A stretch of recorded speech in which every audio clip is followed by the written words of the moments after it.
So, but it worked out, and I'm quite happy with the look at me now. This is what I have to share to you. This is, on the picture on the left here is the first concept, okay? Mapping music using butter. They really gave me butter the first time, my creative director, and I was like, oh my god, no, I want it to be a little bit more like the movement, like roller coaster, give me three-dimensional. Then they came back with, and then I showed them the London map tube, and they really came up with the London map tube for me. There's a process of development, okay? And then so basically they said, cannot lah. The AJL logo is really making us not work together. I said, okay, since it's the 25th anniversary, let's change the logo for this year. And so they did, and so they developed the final output. And this was months and months of having program committees, and finally they got to a point where I'm quite happy with the results.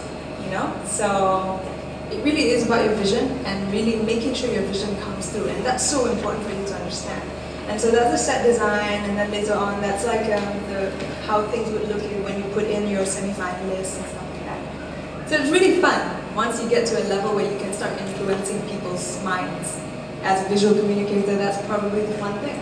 And Game On, this is the idea behind Game On, and this year what I did was I briefed them one time, I left them, and they came back with everything else. And for me, it's my last AJL, I announced it to everybody, my last AJL, and I hope that they will take through whatever that I learned with them, like for the five years I was working with them.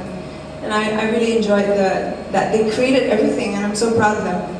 And it's based on only my business proposal.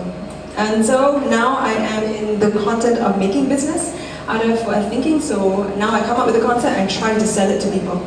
So I become business person now, corporate. No, art will always be, right? So the challenge is for you not to sell out. How you not sell out? So here I think of new concepts, Dream Sisters, Mad Markets. Those are new concepts that I'm quite proud of, and it's for TV9, and they wanted new things. See, Dream Sisters, I stalked them. Literally, I knew Anis Nabila only. But one day I went yoga, and I saw the rest of the sisters, and I started taking pictures of them, and I started having tea with them, and I got to know them, and suddenly they're on television. But it took me 6 months of me going, hey, do you know that there's these girls in Subang? They do this, da da da. These girls are the ones that you should be featuring, not the, no, I would say Kampola, but you really want to, not the typical people, you know, young drama and patah hati. These girls are like suburban girls, they want careers, they don't really want to get married anytime soon. So yeah, that's about it. So after that, I do now concepts, out of the box sort of concepts. I help do on-ground events for Shout Awards, for example. I did Shout movements with them, and it's quite fun. And now, bringing me to the present, I am in content innovation and digital, and what that means is I have to think of shows outside of TV sphere. So it's non-traditional content, things that can exist online. It can be shorts, TV shorts, it can be whatever that I want it to be, really. So I have to think of new ways to watch content, and I have to sort of spread Asian stories to the world. And my last one, which there's a reason why I pointed out my Disney thing. So I thought I wanted to be an animator, right? And I did not know that like 15 years down the line, I would get the portfolio of looking after animation from Malaysia. So there you go. Your interests will eventually lead you back, I believe. So hopefully that is something for you to go. So my challenge, I'm going to go to the untested, so I have to trust myself from now onwards to know that my experience will kind of come through. And so now I created stuff like Video. I don't know if you've heard about it. Video is a website where you create video content for people.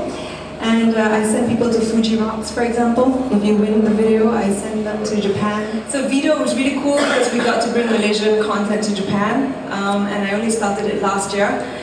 So have a look at what we did. We did Drama Fest KL, and that was interesting because I had 300 people from all of Malaysia submitting short film.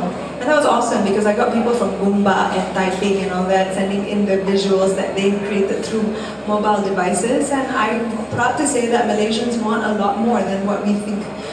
So that's kind of cool. But now, and for the next 2 or 3 years, traditional platform is still very relevant until the audience becomes a little bit more younger and the mindset changes. then maybe it will go into more obvious digital sphere. And you can see that through Netflix. Netflix is already coming out with their own original content. So you can see that America is already advancing in that level, but again, they're pretty advanced as a society. So, you know, until we get more smarter, I suppose. Yeah. Does that answer your question? Anything else? Anything about art? I hope everybody's doing art. I hope you're not just painting, doing tablet work. You know, you're still cutting up things. I do that all the time to make sure that, you know, I don't lose my playfulness and my little inner child. Anything else? Yes. You've been taking notes that make me nervous. What is it? I've been told to take notes. Oh wow. Anyway, okay, forced question. Yeah, go ahead. So, my question goes like this. Malaysia isn't well known for its artistic content, or a country with a forward-looking and with fresh content as of now in comparison to other more developed countries. So, do you think it is hard for the audience to change their mentality in this country, or is it due to other major factors besides that? Is it really hard for the viewers to accept and be exposed to new ideas and contents? Yes. Okay. I think I threw back that question to you. How often do you see new content? I'm very much subscribed to YouTube, so. So that means you are open to all kinds of things, yes. Right? So I think right now, what I can see is television is a people's democracy. It is this trend right now. Malaysia is a bit unique. You cannot, oftentimes we're compared to America. America is an advanced, developed country. We are a developing country. So when it comes to that, our mindset, our mental state is not particularly developed. So the acceptance value is not that high. And I kind of like showed it to you through drama, right? 31% are still watching traditional media, and it's still exposed to the same themes that we keep on feeding them.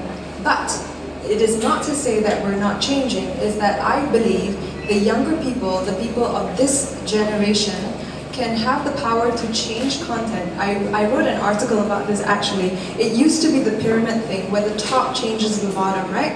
Where the top says, this is the kind of show that we're going to air, and this is what you need to see. And that used to be TV3. TV3 was the only channel available. There was no online, whatever. But now with online, everyone's gone global. So the power of the people have gone bigger. So yes, you can make a change, and people can make a change from bottom up now. It's just that I think singular thinking, everybody has to start thinking the same values, and that's important, and that comes with education too. It's like, what do you feel about education? Do everybody feel that we need to have like concentrated education? If that happens, then you can actually demand for the change. Right now, everyone is segmented. Everyone's got their own personal likes and dislikes. So until we can collect and clump them on, then we can't make that change.